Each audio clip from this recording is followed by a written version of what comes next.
రేపు దేశవ్యాప్తంగా మెడికల్ షాపులు బంద్ కానున్నాయి. ఆన్లైన్లో మందుల విక్రయాలను నిలిపివేయాలని, కార్పొరేట్ సంస్థల అధిక డిస్కౌంట్లను నియంత్రించాలనే డిమాండ్తో బంద్కు పిలుపునిచ్చింది all India organisation of chemist druggist సంస్థ. ప్రజలకు ఇబ్బందులు తలెత్తకుండా ప్రత్యామ్నాయ ఏర్పాట్లు చేస్తున్నామని అధికారులు చెబుతున్నారు.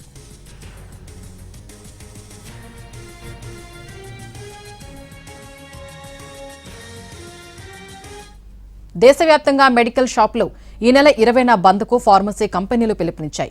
ఆన్లైన్ ఔషధాల విక్రయాలు, కొత్త విధానాలు, వ్యాపార సమస్యలకు నిరసనగా బంద్ నిర్వహిస్తున్నట్లు చెబుతున్నాయి. దేశవ్యాప్తంగా సుమారు 12 లక్షల మెడికల్ షాపులు, రాష్ట్రంలోనే 45,000 వరకు మెడికల్ స్టోర్లు ఉండగా ఒక్కరోజు ఇవన్నీ మూతపడితే రోగులు, అత్యవసర మందులపై ఆధారపడే ప్రజలు తీవ్ర ఇబ్బందులు ఎదుర్కొంటారు. అయితే అత్యవసర మెడిసిన్ విషయంలో తాము సేవలు అందించడానికి సిద్ధంగా ఉంటామని అంటున్న Hyderabad druggist and chemist association president శ్రీధర్తో మా ప్రతినిధి రాధిక మరిన్ని వివరాలు అందజేస్తారు. దేశవ్యాప్తంగా బుధవారం రోజు ఇటు మెడికల్ షాప్స్ బంద్ నిర్వహించబోతున్నాయి. అసలు బంద్ దేనికి నిర్వహిస్తున్నారు, ఏంటి పూర్తి డీటెయిల్స్ తెలుసుకుందాం. మనతో పాటు మాట్లాడడానికి Hyderabad chemist and druggist association అధ్యక్షులు ఉన్నారు. శ్రీధర్ గారు, జనరల్గా మెడికల్ షాప్స్ క్లోజ్ అయ్యాయి అంటే చాలా వరకు కూడా జనాలు ఇబ్బంది పడతారు. హాస్పిటల్ అటాచ్డ్గా ఉన్న పేషెంట్స్ కావచ్చు, లేకపోతే అడ్మిషన్లో ఉన్న వాళ్ళు చాలా ఇబ్బందులు పడతారు.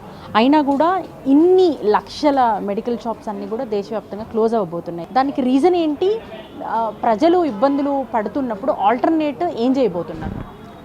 దేశవ్యాప్తంగా బుధవారం మే 20 తారీఖున మా అసోసియేషన్ అయినటువంటి all India organisation of chemist and druggist association అధ్యక్షులు షిండే గారు, సెక్రటరీ రాజీవ్ గారు ఈ బంద్కు పిలుపునిచ్చారు. బంద్కు ప్రధానమైన కారణాలు గవర్నమెంట్ తరఫు నుండి బట్టి 2 జీవోలు రద్దు చేయమని. ఆ జీవోలు ఏంటంటే, ఒకటి 817E 2018లో తీసుకొచ్చారు, ఆన్లైన్లో మందులు అమ్మకాల కోసం అని చెప్పి కొన్ని నియమాలు రూపొందించారు. రెండవది, కరోనా టైంలో తాత్కాలికంగా ఏర్పాటు చేసినటువంటిది 220E అని ఒక జీవో తీసుకొచ్చారు. ఆ 220E ఏంటంటే, వాట్సాప్ ద్వారా కానీ మెయిల్ ద్వారా కానీ మీరు ప్రిస్క్రిప్షన్ పంపిస్తే హోమ్ డెలివరీ చేయొచ్చు అనే విధంగా అప్పుడున్న పరిస్థితుల్లో తాత్కాలికమైన ఉపశమనం కోసం ఆ జీవో తీసుకొచ్చారు.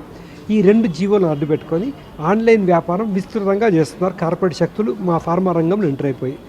దీనివల్ల ప్రజలకేమో ఉపయోగకరం ఉందా అంటే అది లేదు.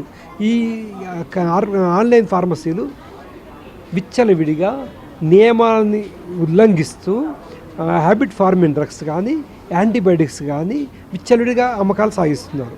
ఇంకొక సమస్య ఏముందంటే, గవర్నమెంట్ తరఫున నాకు 20% మార్జిన్ టు ది రిటైలర్ అని ఒక మా మార్జిన్స్ కూడా డిసైడ్ చేసింది government.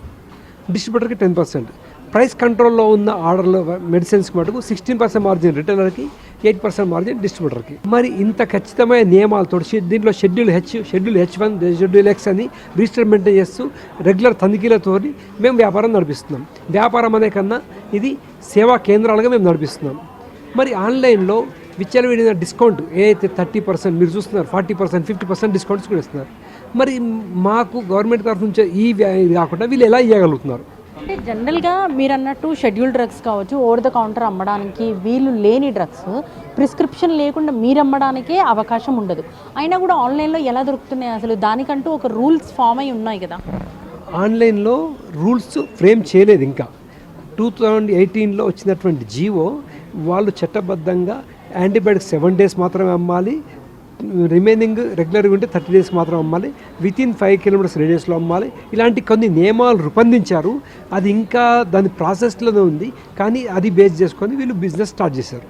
Right sir, thank you. So ఇది మొత్తంగా ఫుడ్ ఆర్డర్ పెట్టుకుంటే ఎట్లయితే స్విగ్గీ, జొమాటోలో ఫుడ్ ఆర్డర్ పెట్టుకుంటామో అట్లాగే మెడిసిన్స్ కూడా ఆర్డర్ పెట్టుకొని తీసుకుంటున్నారు. ఆ వచ్చిన మెడిసిన్ పిండి శుద్ధ ముక్కలు వస్తున్నాయా, శుద్ధ పిండి వస్తుందా, లేకపోతే ఇంకేదైనా వస్తుందా అనేది కూడా క్లారిటీ లేకుండా పోతుంది. యాంటీబయాటిక్స్ విషయంలో ప్రతి క్షణం జాగ్రత్తగా ఉండాలని డాక్టర్లు ఎంత హెచ్చరిస్తున్నా కూడా ఆన్లైన్ మెడికేషన్ వల్ల కిడ్నీలు డ్యామేజ్ అయిపోయి డయాలసిస్ వరకు వెళ్ళిన పేషెంట్స్ చాలామంది ఉన్నారు. కాబట్టి ఆన్లైన్ మెడిసిన్స్ పైన ఈ యుద్ధం కొనసాగుతూ ఉంటుంది. ప్రభుత్వం నిర్ణయం తీసుకునేంత వరకు అని చెప్తున్నారు. దేశవ్యాప్తంగా 12 లక్షల మెడికల్ షాప్స్ ఈ బంద్లో పాల్గొంటున్నట్టుగా కూడా